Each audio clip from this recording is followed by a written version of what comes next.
ഇടുക്കി മൂന്നാറിൽ അമ്മയെ കൊന്ന കേസിൽ യുവാവിനെ പോലീസ് അറസ്റ്റ് ചെയ്തു. അമ്മയുടെ മൊബൈലിലേക്ക് വരുന്ന ഫോൺ കോളുകളെ ചൊല്ലി മകനുമായി ഉണ്ടായ തർക്കമാണ് കൊലപാതകത്തിൽ കലാശിച്ചത്.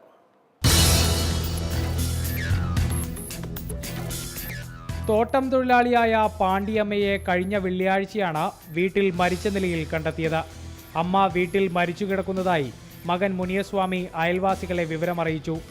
അയൽവാസികൾ ചേർന്ന പാണ്ടിയമ്മയെ ആശുപത്രിയിലെത്തിച്ചെങ്കിലും ജീവൻ രക്ഷിക്കാനായില്ല. അസ്വാഭാവിക മരണത്തിന് കേസെടുത്ത് മൂന്നാർ പോലീസ് അന്വേഷണം ആരംഭിച്ചു. സംഭവത്തെക്കുറിച്ച് അന്വേഷിക്കാൻ മകൻ മുനിയസ്വാമി തന്നെയാണ് പോലീസിനോട് ആവശ്യപ്പെട്ടത്. പരാതിയും നൽകി. ഇൻക്വസ്റ്റ് തയ്യാറാക്കി പോലീസ് മൃതദേഹം പോസ്റ്റ്മോർട്ടത്തിനായി കോട്ടയം മെഡിക്കൽ കോളേജിലേക്ക് അയച്ചു. പാണ്ടിയമ്മ മരിച്ചത് കഴുത്തിനും തലയ്ക്കുമേറ്റ പരിക്കുമൂലമാണെന്നും മൂക്കും വായും മൂടി ശ്വാസം മുട്ടിച്ചായിരുന്നു കൊലപാതകമെന്നും പോസ്റ്റ്മോർട്ടത്തിൽ വ്യക്തമായി.